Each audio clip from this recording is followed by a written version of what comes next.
বিসমিল্লাহির রহমানির রহিম। আলহামদুলিল্লাহি রব্বিল আলামিন ওয়াসসালাতু ওয়াসসালামু আলা সাইয়্যিদিল মুরসালিন ওয়া খাতামান নাবিয়িন ওয়া আলা আলিহি ওয়া আসহাবিহি আজমাইন। মারহাবা ইয়া মুরশিদি। আসসালামু আলাইকুম ওয়া রাহমাতুল্লাহি ওয়া বারাকাতুহু। রাসূল সাল্লাল্লাহু শান এবং মান নিয়ে আলোচনা করার চেষ্টা করব ইনশাআল্লাহ। আল্লাহ পাক রাসূলুল্লাহকে সারা জাহানের রহমত হিসেবে প্রেরণ করেছেন। সূরা আল আম্বিয়ার 107 নম্বর আয়াতে আল্লাহ বলছেন, ওয়া মা আরসালনাকা ইল্লা রাহমাতাল লিল আলামিন। হে হাবিব, আমি আপনাকে সারা পৃথিবীর রহমত হিসেবে প্রেরণ করেছি।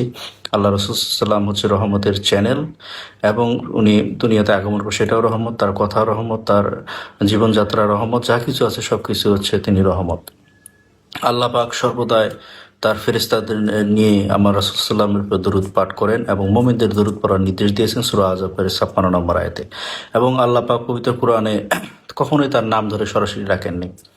তাকে ভিন্ন নামে ডেকেছেন, যেমন হে রাসূল, হে নবী, সূরা আযাবের 28 ও 35 নম্বর আয়াত এবং সূরা তাহরিমের 1 নম্বর আয়াত। আবার সূরা মুদাসসিরে তিনি মুত্তাসির নামে ডেকেছেন, যেমন আয়াত 1 নম্বর আয়াতে। তারপর তাফসীরগণের মতে আপনার হচ্ছে ইয়াসিন, তাহা ইত্যাদি নেমেও আল্লাহ পাক ডেকেছেন। এবং সূরা আসফের 6 নম্বর আয়াতে হযরত ঈসা আলাইহিস সালাম বলছেন যে আমার পরে যে নবী আসবেন তিনি হবে আহম্মদ, আহম্মদের সর্ব প্রশংসিত যে নাম। এছাড়া রাসূল সাল্লাম বলেছেন আমার 5টি নাম আছে। আমার নাম হচ্ছে মোহাম্মদ, আমার নাম হচ্ছে আহম্মদ, আমার নাম হচ্ছে মাহি, অর্থাৎ আমি আমার দ্বারা কুফর মুক্ত হবে। তারপরে হচ্ছে আমার নাম হচ্ছে হাসের, আমার পদপ্রান্তে হাসর হবে। আমার নাম হচ্ছে আক্কেব, অর্থাৎ আমি হচ্ছে খাতেমান নবীন, আমার দ্বারা নবুতের দরজা বন্ধ হয়ে যাবে, শেষ হয়ে যাবে। আল্লাহ পাক রাসূলুল্লাহকে মাকামে মাহমুদ দান করেছেন, অর্থাৎ সর্বপ্রশংসিত স্থান, অর্থাৎ কিয়ামতের দিন একমাত্র রাসূলুল্লাহ সুপারিশ করবেন। সূরা বনী ইসরাইলের 79 নম্বর আয়াতে উল্লেখ আছে। তারপরে আল্লাহ পাক তাকে একমাত্র মিরাজে নিয়ে গেছেন, যেটা সূরা বনী ইসরাইলের 1 নম্বর আয়াতে পাওয়া যায়। আর অন্য কোনো নবীকে মিরাজে নিয়ে যায়নি। তারপরে আল্লাহ বলেন যেখানে আল্লাহর নাম উচ্চারিত হবে সেখানে রাসূলুল্লাহের নাম উচ্চারিত হবে, যেমন সূরা আলাম নাসরার 4 নম্বর আয়াতে।